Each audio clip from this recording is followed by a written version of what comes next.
What's up, you guys? I'm Rachel DeMita, and welcome to the Courtside Club. Here we are with another unplanned video, but unfortunately, we have got to talk about the recent developments in the Napheesa Collier versus Cathy Englebert saga. And I say unfortunately because the WNBA Finals are in full swing. Game 2 just ended, and that should be the biggest news in the WNBA currently, but it's not. And it's not by a mile. The biggest news is still everything that is going down between the players and between WNBA leadership, and specifically Napheesa Collier and Cathy Englebert. So I want to set the stage for you guys. Again, if you haven't seen my 2 previous videos about this, then please check those out first so you have the full context. But I will set the stage of the sequence of events leading up to the brand new news that just came out last night. So Napheesa Collier, in her exit interview with the Minnesota Lynx, she prepared a statement. It was about 6 minutes long, where she basically went scorched earth on the WNBA leadership, and she revealed some things that were said in private between her and Cathy Englebert, and that obviously set the whole WNBA on fire.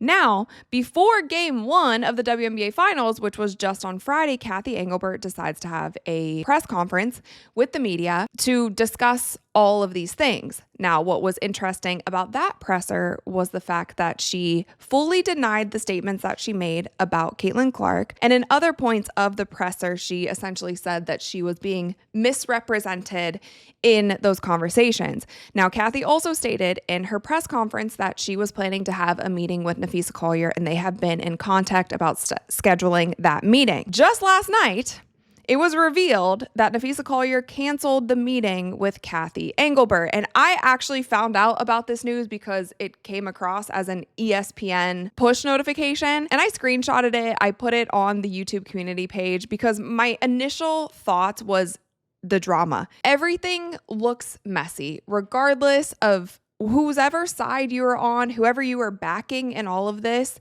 This has gotten too public, too messy, and we didn't even necessarily need to know about Napheesa Collier canceling this meeting with Cathy. What she allegedly said is that Englebert's assertion at a Friday news conference that Collier's depiction of a private conversation between them was filled with inaccuracies has pretty much pushed the relationship beyond repair. It was also reported that the media found out about this meeting being canceled before Cathy found out about it. So Napheesa or somebody on her team or somebody leaked this before Cathy even knew that the meeting was canceled. Now, why is that a problem? It's a problem because Napheesa Collier is part of the WNBA PA, and why all of this is coming up is because they are in the midst of CBA negotiations. That is why there is so much tension.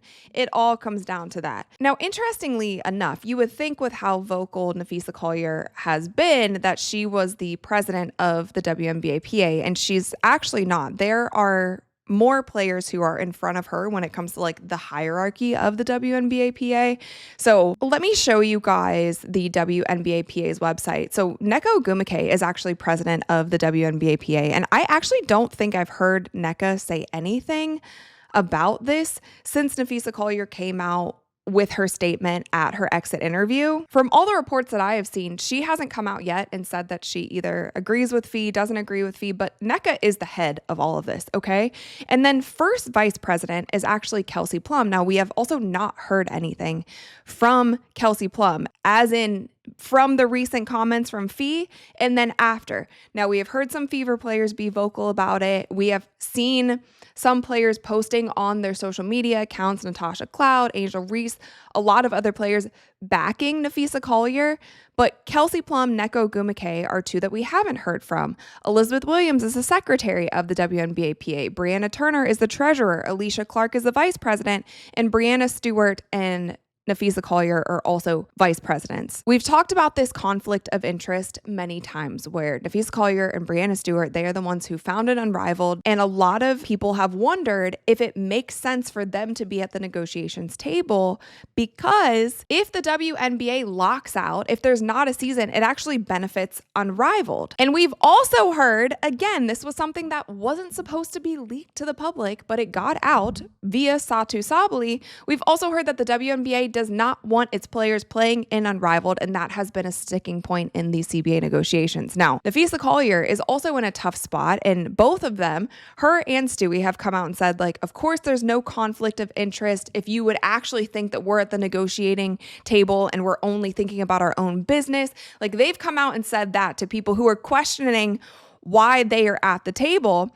However, whether they are doing anything nefarious or not, it's the definition of a conflict of interest, and it always has been. And this is just so interesting also from a business standpoint, because I don't feel like we've ever seen anything like this.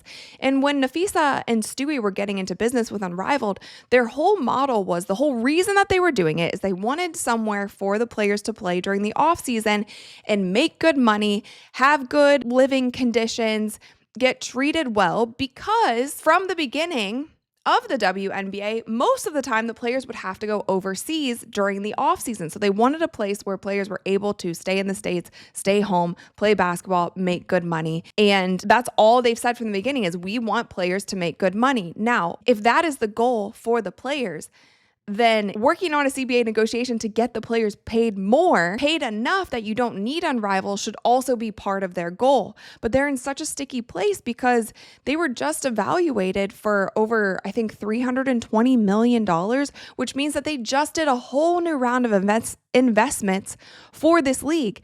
Now Fee and Stewie are also reporting to all of the people who invested in their league. What are they going to tell the people who put so much money into their league if all of a sudden they can't have this league? So they have to fight for it in a sense. But if that becomes a sticking point as to why we don't have a WNBA season, that's crazy. It's truly crazy. And it wouldn't be so crazy if Fee and Stewie weren't at the table. And again, you guys, I am not saying that I think that they're necessarily doing something to actively hurt other players and benefit themselves, but I don't know how you don't. Like, I don't know how you're not fighting for your own league when you're at that table, but there's only now 40 some players who will be playing in Unrivaled this season, and there's over 140 players who are in the entire WNBA. That's not a good representation of everyone in the league. Now, what I also thought was interesting was Caitlin Clark's comments at her exit interview, and I feel so bad for Caitlin because somehow her name always ends up in all of the mix. And I also want to show you guys this. Within the WNBA PA, there are players who represent each team. So you can see here the players who represent the teams, and then there's also an alternate. So for Atlanta, they have Naz Hillman. For Chicago, they have Rachel Bannum. Now, Rachel Bannum and Ariel Atkins, we haven't heard them speak out about the things that Fee said. There's not many people on this list right here who have actually come out and said something. It's been players who aren't a part of the WNBA PA who is actually at the negotiations table. And so I feel like that's where there's a little bit of a disconnect. Yes, we have heard players be super vocal, but even if you look at, okay, New York, Sabrina Ionescu, that is the voice for the New York team.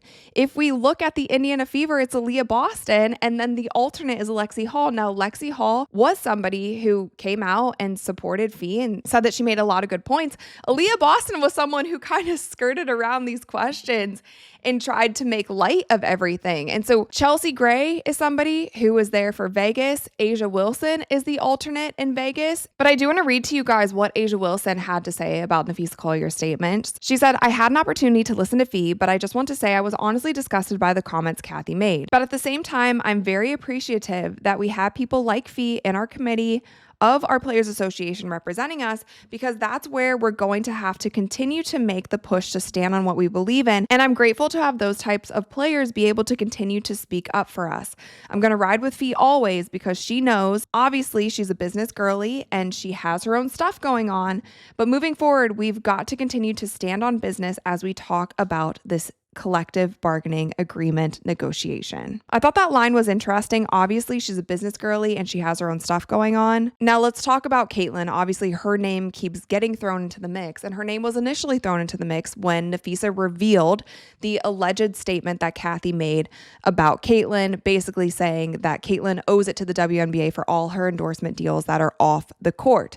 Now, from our understanding, Caitlin did not know that Napheesa was going to say that. Napheesa and Caitlin share the same agent. I honestly feel like that probably should have been something that they cleared with Caitlyn before they just put that out there, because immediately she was thrown into the spotlight. The biggest headlines are always going to be about Caitlyn, and that was a power move in itself. Napheesa probably knew that when she said that line, like that was going to be something that all the media was going to pick up on, because obviously Caitlyn is the biggest reason for the boom in the WNBA currently. She is the reason for that.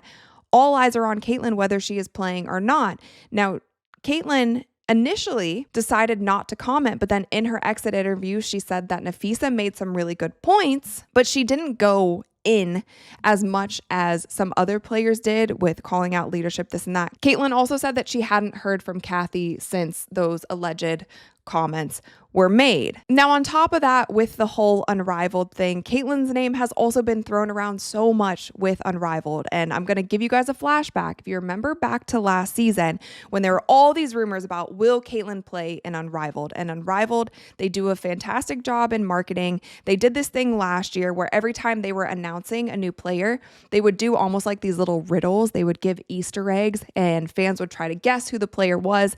And then a few hours later, they would reveal who the player was. So their whole thing was about giving you Easter eggs and riddles so you could figure out different clues of what was coming next. And I remember when Unrivaled came out with this announcement, they said, mark your calendars, take off of work at, I believe it was like 11:22. It was sometime during the day. We need 22 minutes of your time. And they said the number 22 multiple times in this statement that they put out, in this announcement that they put out. Now, fans started going crazy, including me. I was like, did they really just get Caitlyn? Did they get Caitlyn and also possibly Asia, two number 22s who are two of the biggest players in the league? And shortly after that, Caitlyn's team had to come out and basically say she's not doing Unrivaled. That's when it was reported that Caitlyn wasn't doing Unrivaled, is when all of the media, fans, social media started going wild, like, oh my gosh, this is the moment that Caitlyn's going to be in Unrivaled. Her team had to come out and basically say, like, no, she's not doing that. And fans were hanging off the edge of their seat for all of the rollouts. Every single player rollout, they were waiting to hear Caitlyn's name. Now, very similarly, this season, Unrivaled announced that there were two more players that they were going to be announcing, but they aren't going to be announced until a later date because they are still working out their contracts, basically saying like, we're working hard to get these contracts done. There's just a couple more things, but you guys are going to be excited. So wait for it. And people were once again saying and speculating, is one of these last two players going to be Caitlyn? And then very soon after that, it was just a couple days ago, it was again announced that Caitlyn won't be playing in Unrivaled. Her name gets used so much in so many different ways. And I wouldn't mind at this point if Caitlyn just started her villain arc. She needs to start putting her foot down because some of this stuff is getting a little wild. She comes into the WNBA, her biggest life dream to play professional basketball. She comes into the WNBA. She gets a special whistle the opposite way because she's getting fouled and flagrant fouled, and just the defense that they're playing on her is actually insane. Yet despite all that, has an incredible rookie season. And then on top of that, people are using her name for their hidden agendas on both sides. People are just using Caitlyn's name. And then if she says something, it's not enough. If she doesn't say anything, she never wants to speak out about anything. She cannot win no matter what she does. And then on top of that, she's being used as a pawn in all of this. Whether people are doing it or not, whether they are doing it purposely or not, Caitlyn is not in the WNBA PA. She was supposedly at those meetings during WNBA All-Star, but she's not a primary, whatever it's called, on this WNBA PA committee. She's not a member. She's not at the front of that table. She's not doing the negotiations, but everybody's using her name to fit whatever agenda they want to use it for. And it's really sad. And it sucks that she's coming into the league. She plays her first season, does as well as she does, despite everything that was going on, top 3 in MVP votes. And then her second season, she tries to come back. It seems like she put on muscle so that she could handle the physicality of this league because it's just a physical league. And you got to keep up, right? That was the narrative from last season, that is just a physical league. Yet this year, everyone's losing their mind about the referees. Yet it was the same thing last year, okay? Just throwing that out there. So she bulks up, tries to come back this season, has injury after injury after injury. When she's on the court, she's not performing. She's in in a shooting slump and the media want to run with that. When she's off the court, are the Fever better without Caitlin Clark? There's media heads claiming that the Fever are better without her. Like, the girl cannot win. And it's insane to me that this is the player who has elevated this league so much. This is the player that makes it so when you're in these CBA negotiations, you have leverage and you have something to fight for. And that's how everybody treats her. Everyone, whether they're trying to or not. I don't think everybody has this kind of nasty agenda in their but it just happens to be that is the situation that she's in. She didn't get to play this whole season because of her injuries. She has Cathy coming out and basically saying that the injuries aren't because of the physical play. And now, again, they're sitting on the edge of probably locking out for next season. So all this momentum that is created by primarily one person, all of this momentum that they have might fall off a cliff because they can't get a deal done. And they might not be able to get a deal done because of a competitor's league, which started off with amazing intentions. And again, I always want to give props where they're due to Napheesa and to Stewie for starting this league and thinking of the players first. But if this deal doesn't get done because of that, it will be such a shame. I don't know fully what's going on behind the scenes, and I've been trying to think about it. I was like, who can I try to talk to get a little bit more insight as to what's going on? Does Nneka Ogwumike still have a good relationship with Cathy Englebert? Does Kelsey Plum still have a good relationship with Cathy? Is Cathy truly not going anywhere and the owners really like her? What do we not know on the back end? Like, what do the numbers really look like? And there's so many unknowns. It's hard for me to make clear-cut opinions about some of the things that we're seeing because I truly don't know the truth at this point. It's all hearsay. But what I will say and what I do know is that the optics look bad. It's a bad look on women that it has to be this messy. Every single thing has to be this messy. It shouldn't be like this. They should have kept all of this under the hood as much as they possibly could. And even Satu coming out and saying, like, leaking the stuff about Unrivaled, I'm glad we know that that's such a big sticking point, but that should have never been leaked. I do think that the WNBA leadership from top down, I think they need a clean sweep. I don't think that this is just a one-person issue. And I think even on the media side, on the marketing side, like, there's a lot of things. I think there needs to be a clean sweep because I think that there's a certain mindset that the old WNBA is kind of holding on to. And you have to think differently. You have to be thinking more innovatively. I don't even know if that's a word. You need to be more innovative with the way that you're thinking about certain things. And I think there need to be better people in these positions. How quickly that can get done, I have no clue. How that would affect the CBA, I have no clue. How can the NBA get involved? I think all of this stuff is kind of getting in motion a little bit too late, but we will just have to see. I think that's all that I have at this very moment. Please let me know all of your thoughts in the comments below. Did I miss anything? Is there something that I'm not looking into? Is there a person that I need to try to talk to? I need to figure that out. That's one thing. That's on my to-do list this week. I need to figure out somebody to talk to who has a little bit more insight than I have because I'm not at these tables. I don't know all of these women personally. Like, we got to get to the bottom of this. And if we need to start investigating, then so be it. But anyway, you guys, thank you so much for hanging out with me on a Sunday evening. Once again, my live stream impromptu, no makeup setup. Here we go. I will be live streaming game 3 of the WNBA Finals on Tuesday, so make sure that you guys stay tuned for that. Thank you for bearing with me for skipping the first 2 games. I'll be there for game 3, but if you guys enjoyed this video, please give it a thumbs up. Click that little subscribe button because we upload new videos every single week. And with that, I'll see you guys next time. Uyana.